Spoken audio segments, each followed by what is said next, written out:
So, ladies and gentlemen, please give a warm welcome to our guest tonight, semi-finalist Phil Barr.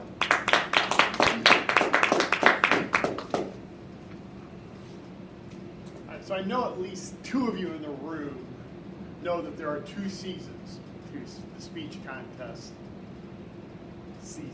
The first one is up to the district, and the second one is the bad one. It's the tough one. It's the one that goes from the district all the way up to the semifinals, and then 2 days later the finals. Is everybody familiar with how the speech contest works? After you go up through the district level, and then you go to the semifinals, which are about 3 months later, roughly. 2 days after you do the semifinal, you have to have a second speech ready to go, should you win your semifinal for the finals and the World Championship in Public Speaking. Right, so in a normal year, what I would do if I won the district is I would then work on getting my district speech up to the point where it is either going to be the speech I use in the semifinals or the finals.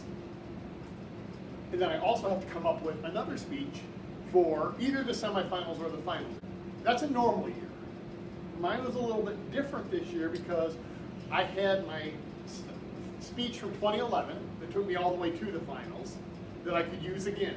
Again, 2018 you can do that. 2019, your final speech must have never been given on a big stage, semifinal or final before. So I had that one. Plus, through the miracle of a heart attack, I had a 2015 speech that was ready to go for the semifinals that had never been given because I had the heart attack 1 week before the semifinals. I thought about it for roughly a week after winning, and I said, all right, I'm going to shelve the district winning speech. Not because I don't like it, I really enjoyed giving it, but I don't want to spend 3 months taking it from a district winning speech to a speech that has a shot in the semifinals when I've already got two that can go and do that. That gave me a couple things. Number one, less stress. Number two, I took the month of June off. Went to sea base with my son in the Florida Keys, went on vacation to Charleston, just basically took the month of June off. So what did I do the first month? Break. Come July, I then started to work on the semifinal speech. So we need to bring it up a level. I felt all along that the chicken speech that was the better of the two speeches. Right? There was a little bit of debate in my mind, and I hate to say it was debate for longer than I should have had debate. I should have just said what I said originally. I'm going to save that one for the finals, and I'm going to use the one that was at the time known as Act Your Age for the semifinals. But then I started debating all my decisions in July because that's a really productive thing to do. And started questioning everything before I finally said, shut up and do what you said you were going to do. All right, so I took Act Your Age and I said, all right, I've got to make that into a speech as good as my one in the finals. By the way, a couple minutes on why I did things that way. I actually had a little mathematical calculation where I said, all right, chances I'm going to win my semifinal with Act Your Age, chances I'm going to win my semifinal with the chicken speech. And then, should I win, then we have to use the other one. What are the odds of my winning the whole thing with Act Your Age? I said, not great. With chickens, not bad, not great, but not bad. So when I added it all up, my best chance to win the entire contest was take a gamble with a new and improved Act Your Age in the semifinals and save my best speech for last. A lot of people would say, no, you take your best speech first to make sure you get there. I said, if I do that, and if I get third place in the world, I will forever have a trophy sitting on my mantle that said, you didn't go for it. You didn't have the guts. As it turns out, I've got a second place semifinal trophy that says, you had the guts. You took a chance. Now, having made that decision, I then had to get the speech to the best level I possibly could. Mike Davis helped. David Levy helped a lot, both of them. This club helped. A lot of other clubs helped. I also used Lance Miller. Lance is the 2005 World Champion of Public Speaking. I like Lance because he would just tell it like it is. That sucks. What are you thinking of when you say that? And if you remember the speech, it was about riding a jet ski. And he said, okay, maybe it's just me, but you're making a jet ski sound really, really scary. Are you just that scared of it? And he said, because a lot of people in the audience are going to go, come on, what's the big deal? And he was right. So I wound up changing the speech to be more of a, I just don't want to do it. I just want to sit here and live life and not have to worry about going out and doing something. I just want to kind of, you get in that old person routine where you're over 50, you're just like, I've seen it, I just want to sit here. And so that became the focus of the speech. Well, now it's no longer act your age. Ultimately, the title, which Lance came up with, was One Day Younger. And the whole idea was, as you get older, you've got a choice. You can just sit and do. Has everybody seen the speech in the One Day Younger format? Okay, well, it's on YouTube. Phil Barth, One Day Younger.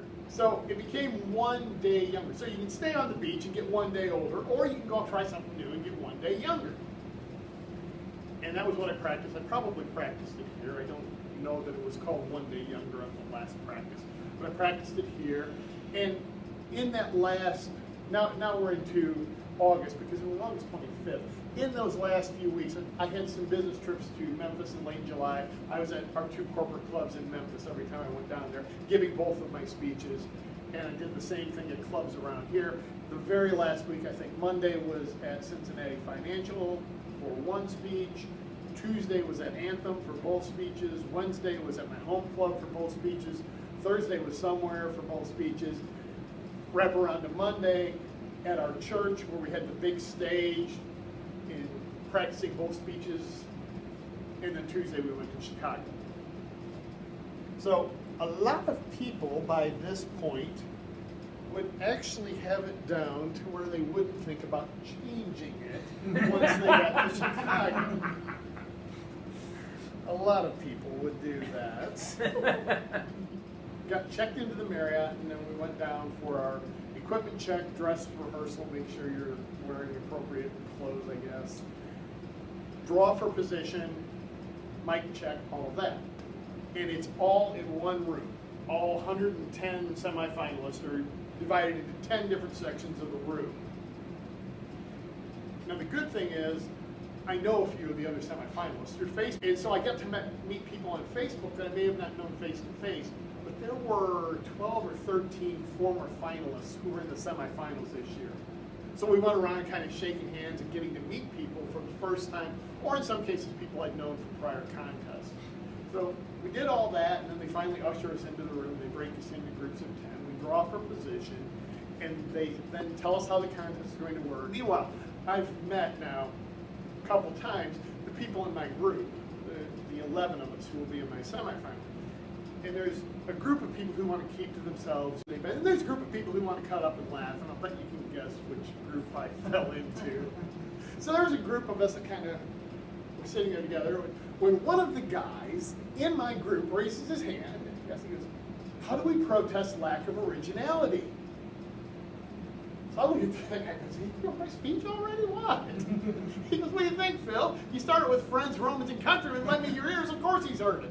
So we're cutting up, and not everybody was amused by it, but hey, we were having fun. Thursday we come back, and it's the actual contest. So it's now 1 hour before the contest. I drew 10th. So I had about a 70-minute wait. The third guy got up, and he was giving a really funny speech. I don't know if you saw all the semifinals on there. And I'm sitting there going, oh my God, I'm supposed to be the funny one. What am I going to do here? Because he's really got the audience going here. All I'm thinking is, oh no, I've got to step up my game, which is a really great thought to have about 40 minutes before you're going on. So about 30 minutes before I'm going on, I think, hey, I've got an idea. What if instead of sitting on the floor when I start, I lay down on the floor when I start? Again, 30 minutes before the speech, that's just a brilliant strategy, right? And then I think, well, I can't do it right here in front of everyone, so I'll have to leave the room. I got out in the hall and I practiced different things. All right, so the initial opening, I was supposed to sit down on the floor and talk about sitting on the beach. I said, well, that's kind of boring. How could I lay down? Okay, I can do this. Or I can do this. No, that's really stupid. Okay, I'm doing this in the hall of the Marriott. There are people guarding the doors, and they just look at me and shake their head. Okay. Probably wasn't the first guy that came out and practiced something. I don't know.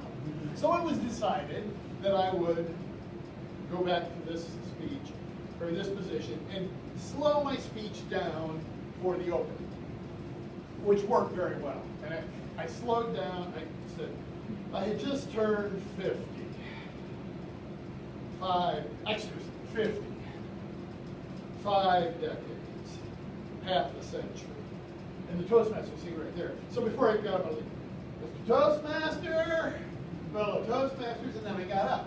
But when I got up, I did the design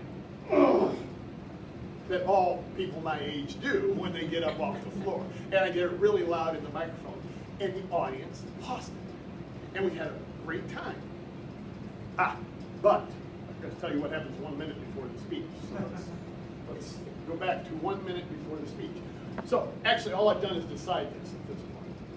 I go back in, I hear speech number 7, I go back, I hear speech number 8, I go back for speech number 9, which is my partner in crime, chemical friend. So I got to hear his speech and I'm back there, but not all of it, because when they're miking me up, I said, okay, now we're going to get the mic over here, because I'm going to be laying on this side, and they do that, and I said, okay, now I have to practice it backstage. So again, I go down on the floor, and the lady who mic'd me up is just like, okay, whatever. All right, now we've got 1 minute to go. Kenneth comes off. I told him it was a great speech. I loved his conclusion. He leaves, and I've got 1 minute to go. In silence, as the audience is looking out there. This is what you do in a semifinal speech. I don't do this for every Toastmasters Club speech, but in a semifinal speech, before I get started, in an audience of relative strangers, I look out and I can see a few of them, and I say, I love you. You are not going to believe how I'm going to rock this stage. And I'm going to do it for you, and I'm going to give you a message, and we're going to love it, and for the next 7 minutes, we are going to have so much fun. And then I say something that I originally heard from Drew Barrymore, not directly. Drew Barrymore said before she goes into any movie, she just comes to the other actors and goes, let's play. Let's play. About that time they announced, I was ready. Go out there, let's do it. And I had an incredible time for 7 minutes. And the audience, it was like a conversation. I was saying all the words, but it was. And they loved it. And I finished second. Having lost, my wife and I then went to a gathering of former finalists that were meeting over at the Hyatt. We stopped by there, and then we went and explored Chicago for a day. Left a day early. But earlier on in the preparation, those of you who are a Facebook friend may have noticed, may have seen a post that where I said, this is my last contest ever, I swear it. I lied. And Beth fell asleep as we're driving out of Chicago and in through Indiana. And so I said, well, let's stop for dinner at McDonald's. So when we pulled into the parking lot, I said, I made a decision about competing next year. Oh, God. I said, look, I had so much fun up on the stage, and I enjoyed that time so much. Why would I not do that next year? That's not the only place where you can communicate to people. It's not the only place where you can have fun doing it, but it certainly is one of them. So why wouldn't I try again next year? So life's great decisions are always made in the parking lot of an Indiana McDonald's, apparently. I will compete next year.